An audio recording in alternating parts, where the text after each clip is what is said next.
Kisah teladan Islami. Ummu Salamah menjerit hingga pingsan menyaksikan pembantaian. Assalamualaikum warahmatullahi wabarakatuh. Hindun binti Abi Umayyah adalah istri dari Nabi Muhammad sallallahu alaihi wasallam dan termasuk dari ibu para mukminin. Hindun binti Abi Umayyah, Hindun al-Mahzumiyah, Hindun binti Suhail, juga dipanggil Ummu Salamah atau ibu dari Salamah bin Abdullah. Setelah kematian Abdullah ibnu Abdul As'ad di perang Uhud, dia juga dipanggil Ummu Salamah atau ibu dari Salamah bin Abdullah. Biografi kehidupan awal. Ia adalah anak dari Bani Mahzum yang dipanggil Jad ar-Raqib karena kebaikannya kepada kabilah yang lewat. Nama aslinya adalah Hindun dan ia termasuk dari orang yang diincar dan dianiaya oleh Quraisy. Ibunya adalah Atikah binti Amir bin Rabi'ah dari Bani Firas bin Ganam. Pada zaman Nabi Muhammad sallallahu alaihi wasallam, Ummu Salamah dan suaminya Abdullah ibnu Abdullah As'ad termasuk dari pemeluk Islam pertama atau as-sabiqun al-awwalun. Suaminya syahid setelah terkena serangan yang ia terima ketika perang Uhud. Ia memiliki 4 orang anak dari Abdullah sebelum menikah dengan Nabi Muhammad sallallahu alaihi wasallam.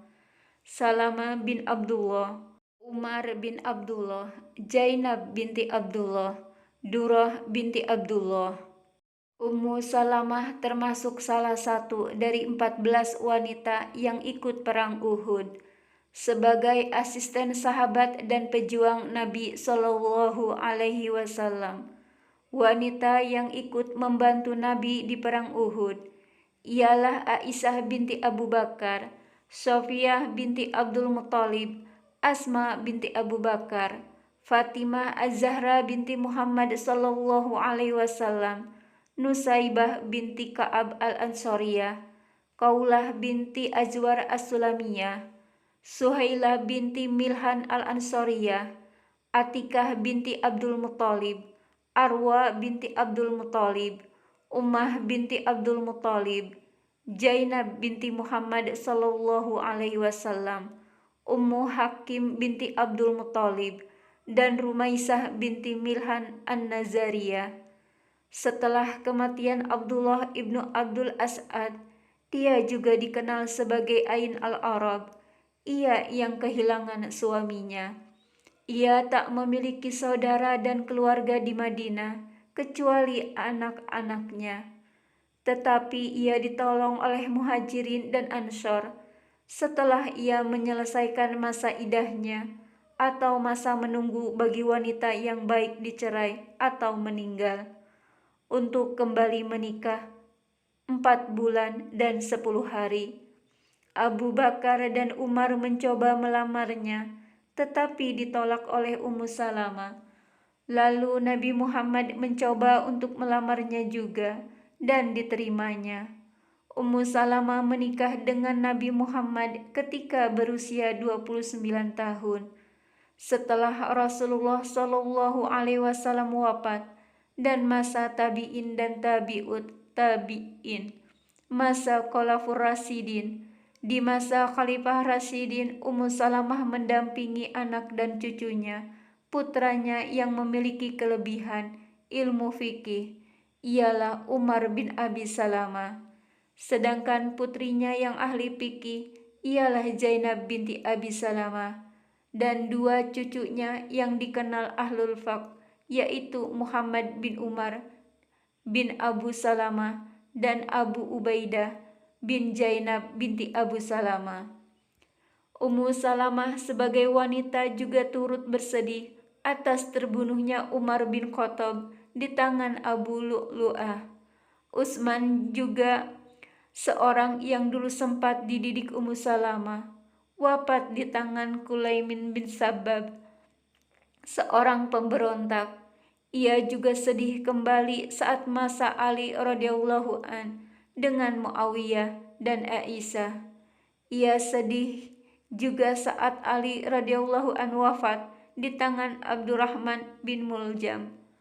Masa Hasan, Muawiyah dan Husain setelah wafatnya Khulafaur Rasyidin, tersisa sahabat mulia seperti Muawiyah bin Abi Sufyan, Hasan bin Ali, Husain bin Ali, Abdullah bin Abbas, Jabir bin Abdullah, Marwan bin Hakam, Ishaq bin Sa'ad, Umar bin Sa'ad, Abdullah bin Amr bin As, Qais bin Sa'ad bin Ubaidah, dan sahabat wanita seperti Ummu Salamah sendiri, Zainab binti Abu Salamah, Durrah binti Abu Salamah, Zainab binti Ali, dan Ummu Kulsum binti Ali.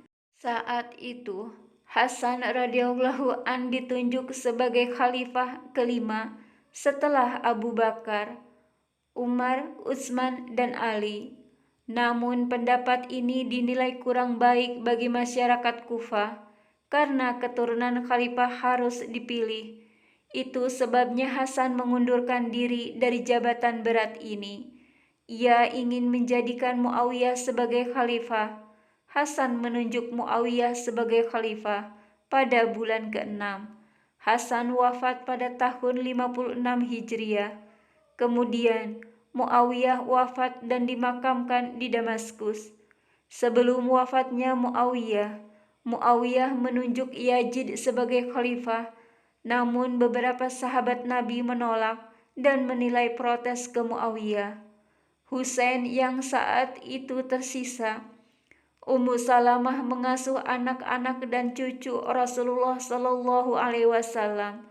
Husain kemudian mendapat surat dari masyarakat Irak, khususnya di Kufah. Masa Yazid.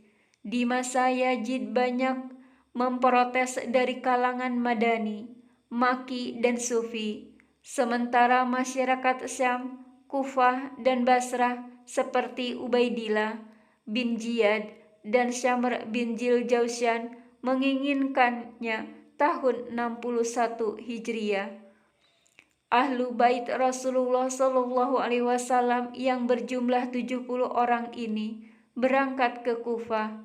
Namun Abadillah, sebuah kelompok sahabat Nabi Shallallahu Alaihi Wasallam bersedih karena Abadillah paham akan karakter masyarakat Kufah yang sulit dipercaya.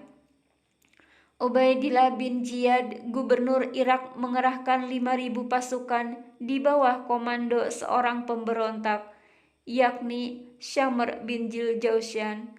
2 pasukan kemudian tiba di Karbala, singkatan dari Ardu Karbin Wabala, yang artinya tanah ratapan dan bencana. 1 hari sebelum penyerangan, tanggal 9 Muharram tahun 61 Hijriah, sah terjadi kesepakatan damai. Namun 10 Muharram berlanjut, terjadi peristiwa Karbala. Peristiwa ini terjadi pada tahun 61 Hijriah dan mengakibatkan gugurnya cucu Rasulullah Shallallahu Alaihi Wasallam, Husain bin Ali. Keturunan keluarga Rasulullah Shallallahu Alaihi Wasallam terancam. Sejumlah wanita dan satu-satunya putra Husain, yakni Ali bin Husain Zainal Abidin, tidak dapat lagi perlindungan dari siapapun. Disinilah Ummu Salamah dan keluarganya tegar membela Ahlul Bait. Padahal Ubaidillah bin Ziyad, seorang gubernur zalim, memerintahkan seluruh pria Ahlul Bait dibunuh. Ummu Salamah sempat bersedih dan menjerit hingga pingsan. Rombongan ini dibawa ke Kufah. Masyarakat Kufah begitu bersedih. Ummu Salamah bertanya, "Untuk apa kalian sedih? Ini adalah akibat perbuatan kalian yang tidak bertanggung jawab kepada Ahlul Bait Rasulullah Shallallahu Alaihi Wasallam. Semoga Allah melaknat pemimpin kalian." Saat itu di Kufah, Zainab binti Ali tegar membela keluarga Rasulullah Shallallahu Alaihi Wasallam saat di hadapan gubernur yang zalim dan tidak bertanggung jawab. Ubaidillah bin Ziyad, dia menjadi pelindung Allah Subhanahu wa Ta'ala dan lainnya. Rombongan ini kemudian dipenjara selama 2 hari dan dibebaskan.